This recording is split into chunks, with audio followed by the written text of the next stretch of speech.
what marketing is tasked to do on a daily basis is to come up with all the reasons why we're super cool, come up with whole new paradigms to describe what we do, come up with whole new ways of envisioning and characterizing what we do. And if your job is to always be coming up with a new perspective and a new twist on what you are, it becomes harder to just simply open the box up, put the parts on the table and go, this is what it actually is. You're so busy focusing on a new twist, you forget to focus on what it actually is in the first place. Welcome to Audience First, a podcast for tech marketers looking to break out of the echo chamber to better understand their audience and turn them into loyal customers. Every week, Danny Wolf has brutally honest conversations with busy tech buyers about what really motivates them, the things they hate that vendors do, and what you can do about it. Get access to practical information on how to build authentic relationships with your audience. Listen to and talk with your buyers, and apply real customer insights to your strategies and tactics. You owe it to the world to unmute your mic. Are you ready? Welcome back, everybody, to another episode of Audience First. I have a very special guest with me today, Mr. Allan Alford, but I will not do any justice introducing him. I will let him do that himself. Well, thanks so much for having me come out. This is exciting stuff. This collusion between practitioners and marketers. I think we need more of this in the industry. So I'm psyched for this one. Yeah. I am a security practitioner of far too many years at this point. Technologist for far more years than that. I've been doing security for probably 20 plus years now as a practitioner. Grew up on the IT side of the house, but when I kind of began focusing on my security career, I actually switched gears to engineering and became a product security specialist, eventually coming back to IT and kind of doing both.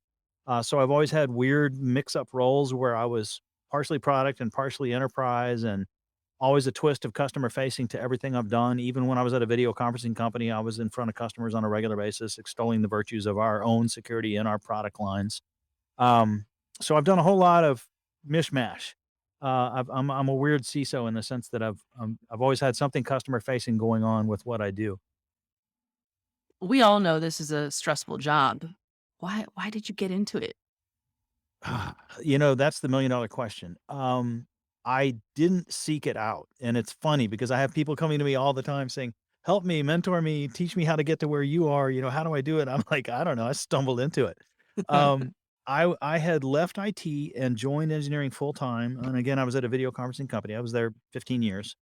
Um, and I built the product security program from the ground up, an entire product line. I mean, we're talking like in the early stages, I was product management, I was product marketing, I was QA, I was R&D. I had a team of 3 people helping me create, conceive, and get out the door a secure product line specifically for sale to the DoD to get certified by them and validated as being secure, et cetera. Did all that, built it into a $114 million line of business.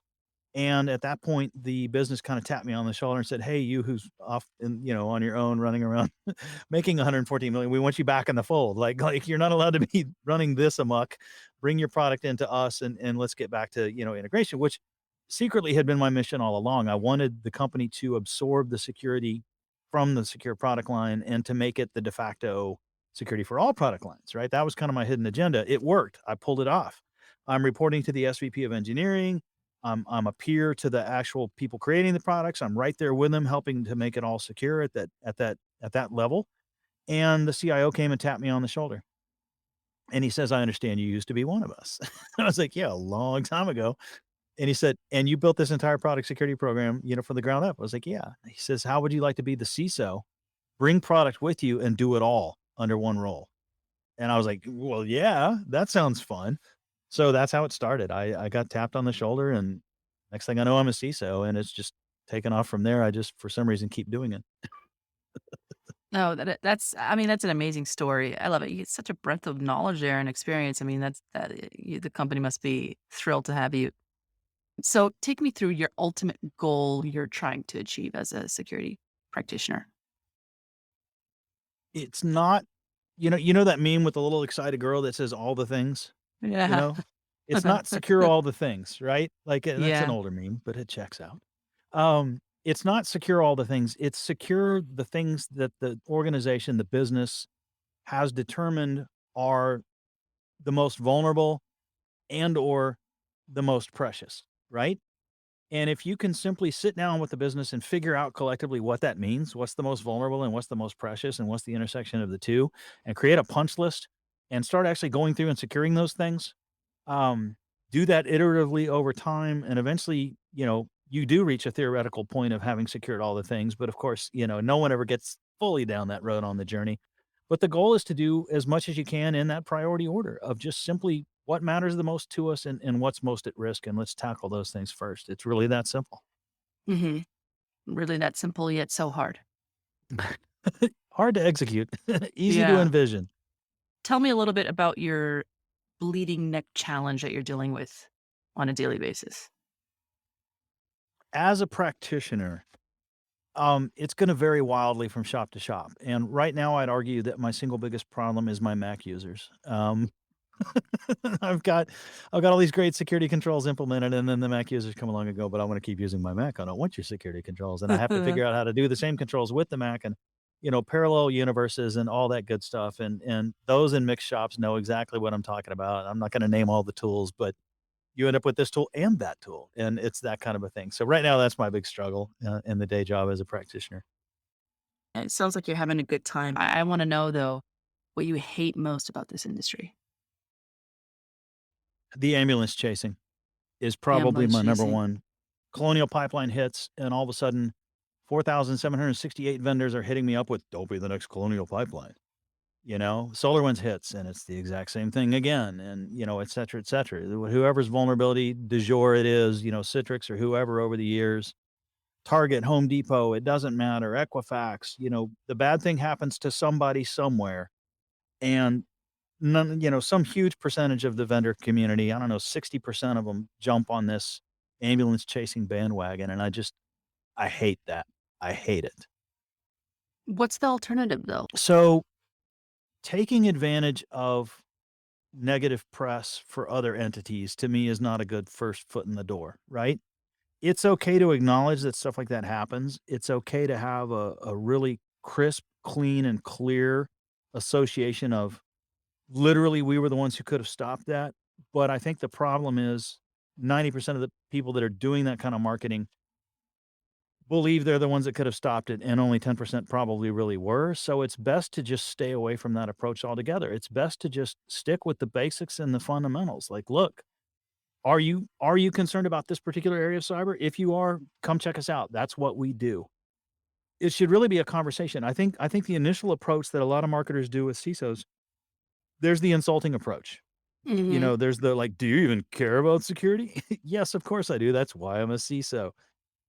If you wanted to do it right, you'd go with us. That's awfully arrogant.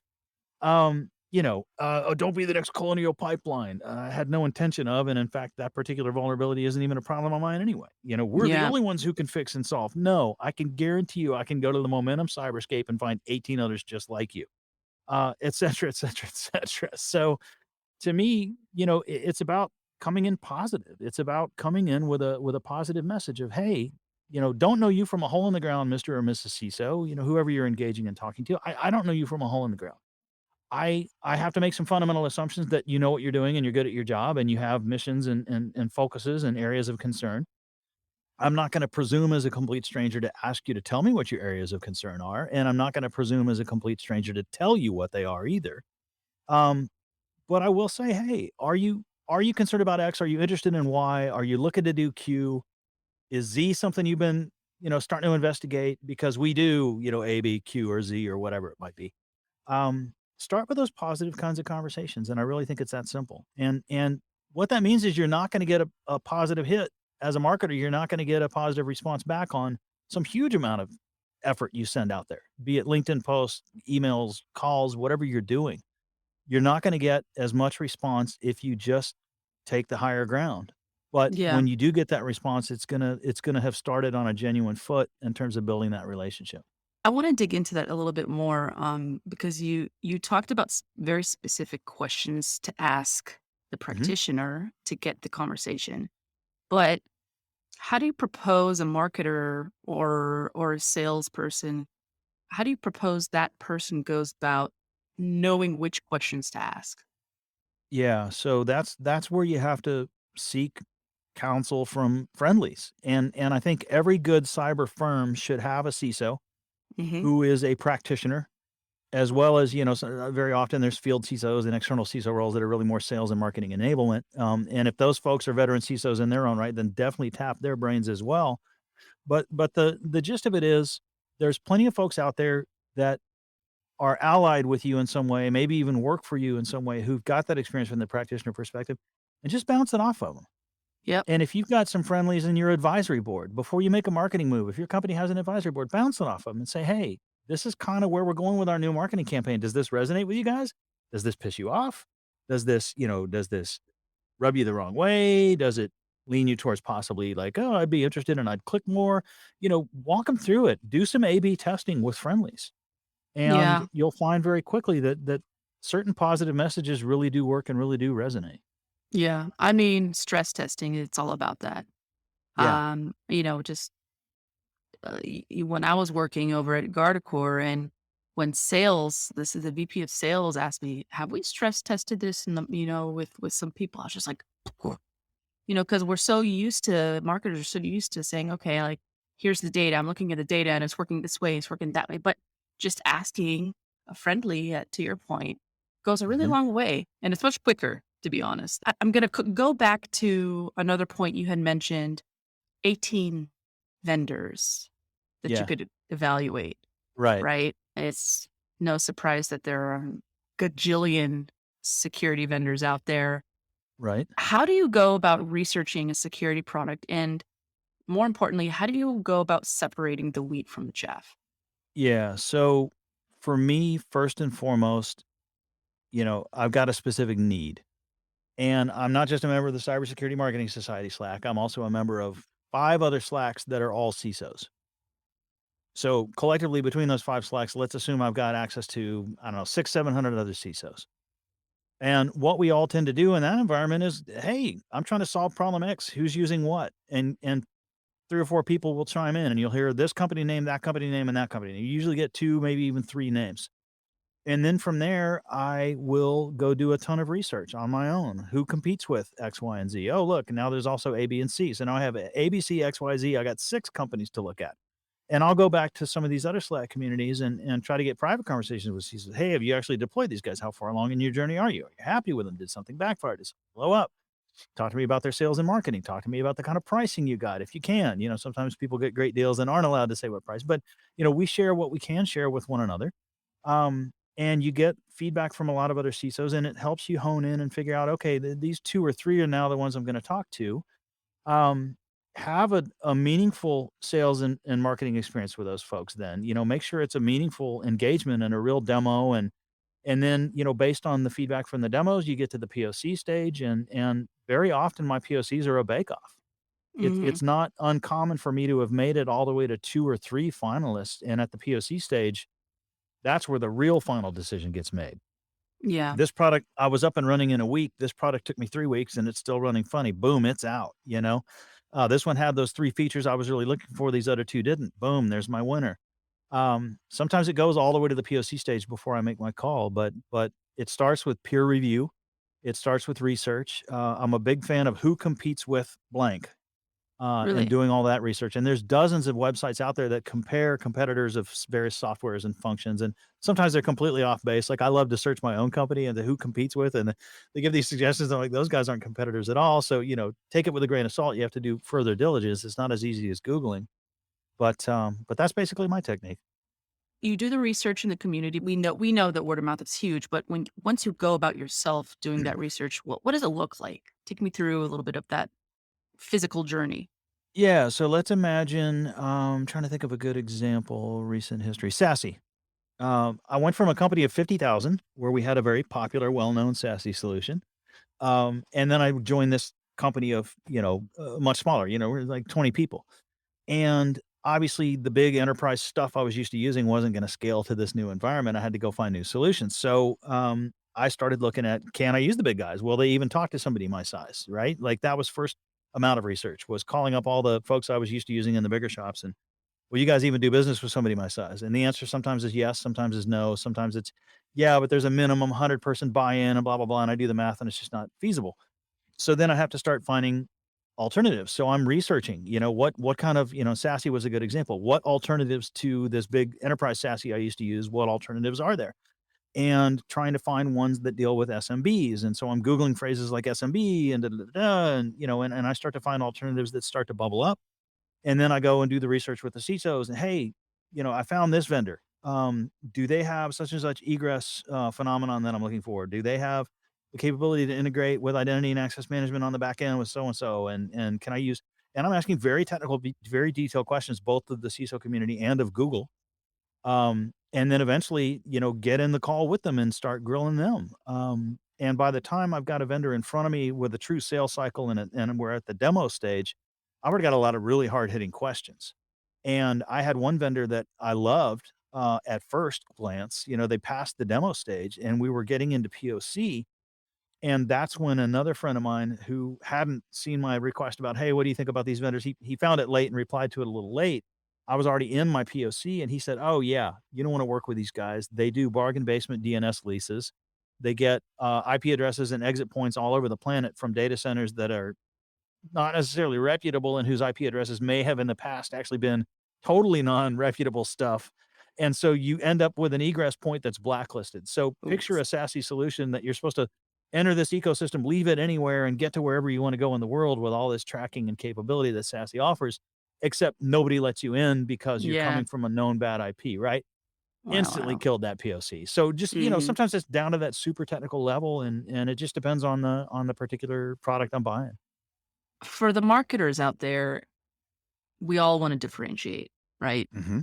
Um, in your opinion, are there any differences or anomalies in the market right now that we can learn from or take advantage of to stand out?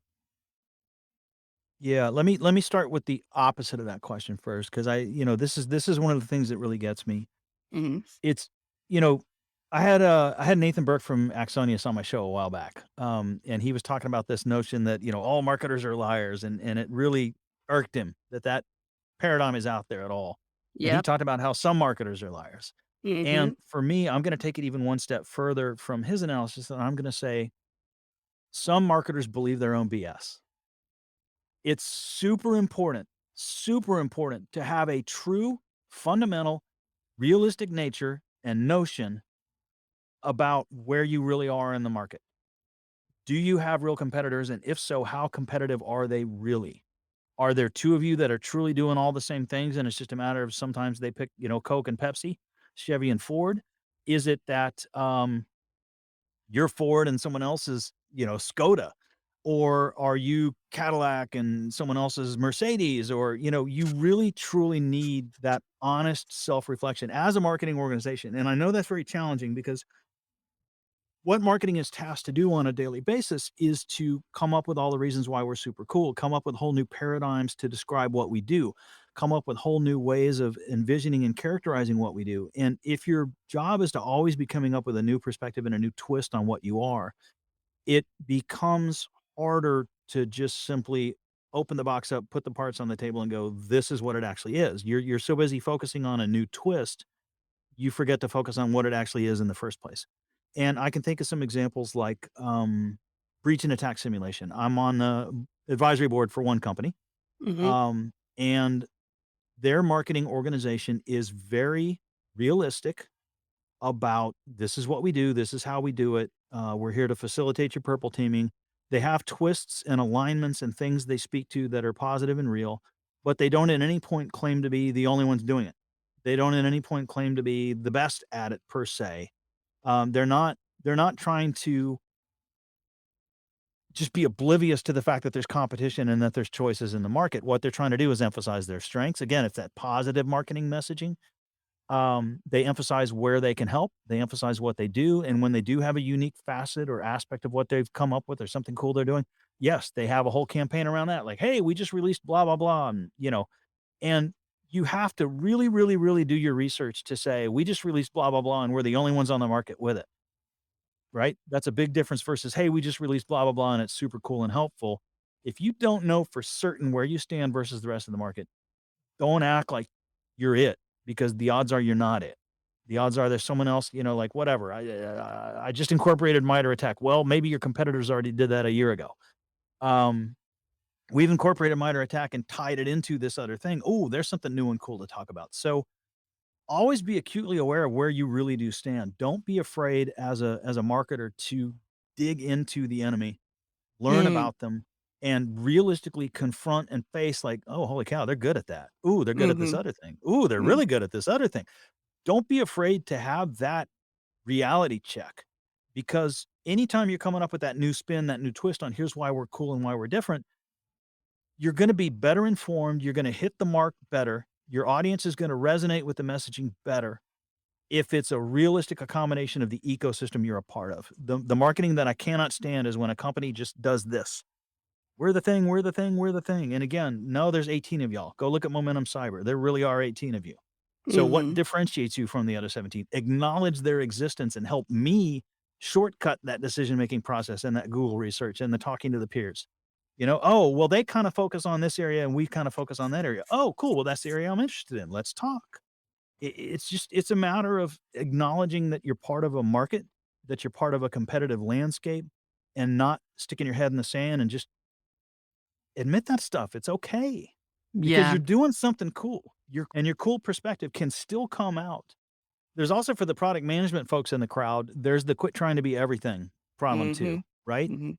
Um, I can think of one company who does secure management, endpoint management, who decided they're also gonna be EDR and who decided they're also gonna be, fill in the blank, fill in the blank, fill in the blank. And I've already got this great solution for EDR, and I've got this great solution for secure management, and the secure management people are trying to upsell me and displace my EDR, and it's just like, "Guys, no. I've already got a best of breed solution over here, and I'm sticking with it, and as long as you guys work with me and acknowledge again that ecosystem that's in my shop, I need you 2 to play nice together."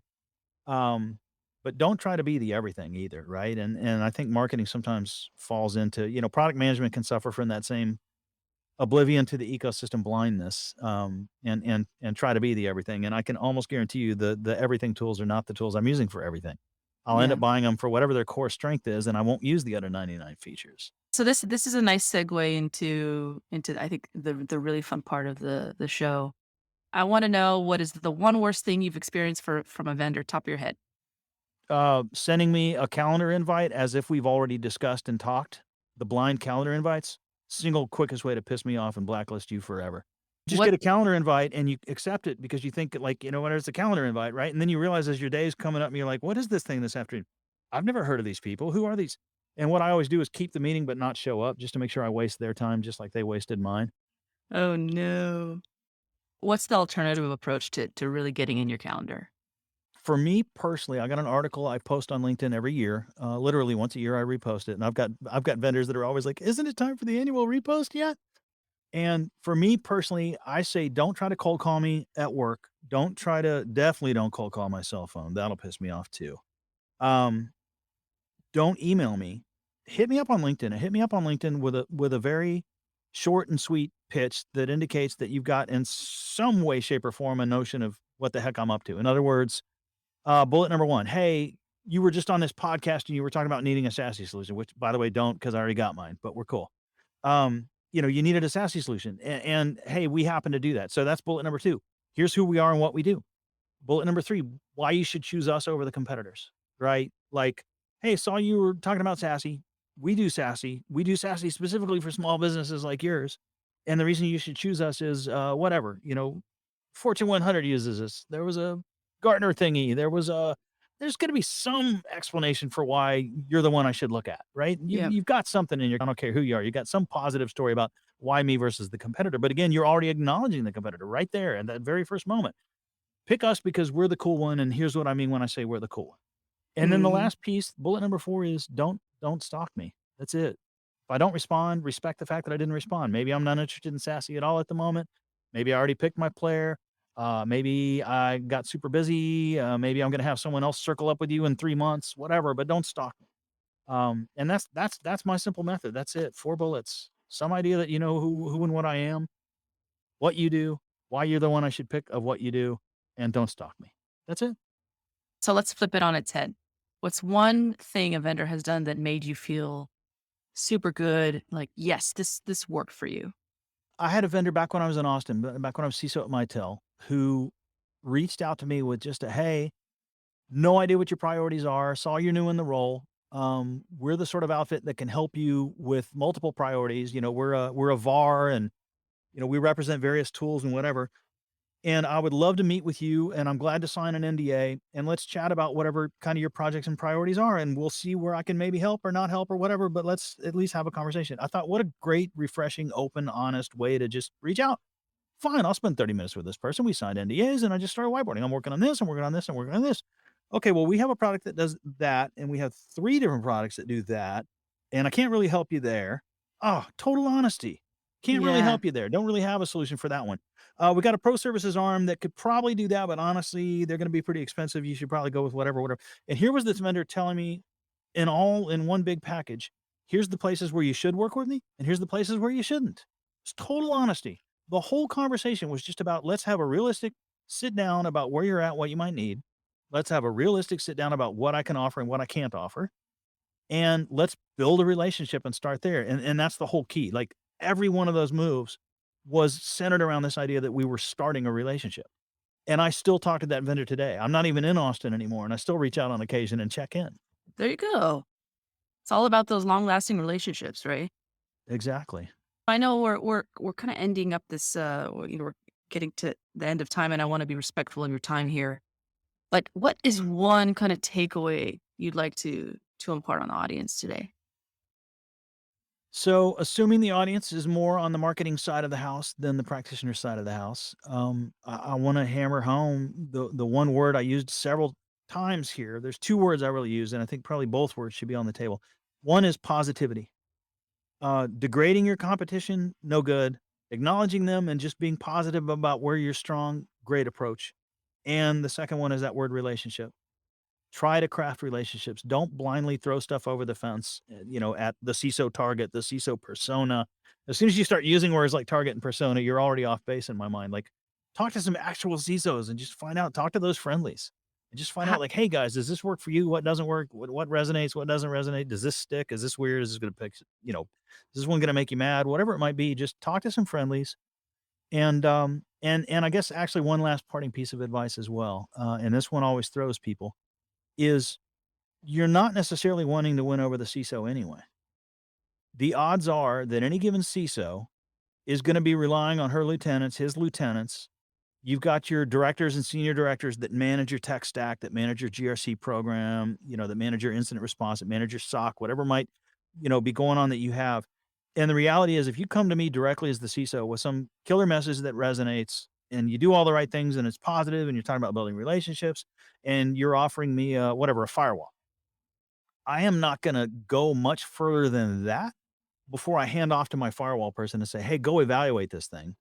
They seemed cool. You tell me whether we're gonna buy this product," because the rubber meets the road with the people actually using the stuff, and I'm not gonna presume as CISO that I should be making those decisions on their behalf. I'm handing off to my lieutenants. And Mhm. so keep that in mind as well when you're marketing, that everybody thinks the CISO is the golden prize to get, like, "Oh, we finally got a meeting with a CISO." It's only gonna get you this far. You're still gonna be punted back to the lieutenants anyway. So in your marketing, in your messaging, make sure you include those lieutenants, because at the end of the day, I think more of them are decision makers than actual CISOs. So valuable. So valuable. Alan, I mean, this has been such a pleasure. I'm glad we finally got to meet and get on this show. Where can all of us find you these days? LinkedIn, Allan Alford, Allan. Last name is Alford. I'm the only Allan Alford with 2 L's and an A that I know of on LinkedIn. I'm /IN/Allan Alford. I got there early. So even if there are more, they've got numbers in their names. I'm the original. Find me there. That's probably the best place to connect. I'm on Twitter, at Allan Alford in TX in Texas. Just can't figure that out from the background. And that's probably the best 2 places to connect. And allanalford.com if you wanna shoot me a note through my website. I got a bunch of resources for the practitioner community up there. And of course, Hacker Valley Media is the host of the, Cyber Ranch podcast. You can always hunt me down there as well. So, lots of Amazing. ways to connect. Amazing. Alan, thanks so much again. Alright, thank you. Thanks for tuning in to this episode of Audience First. If you like what you've heard, feel free to follow or subscribe to Audience First on Apple, Spotify, or any of your favorite podcast streamers.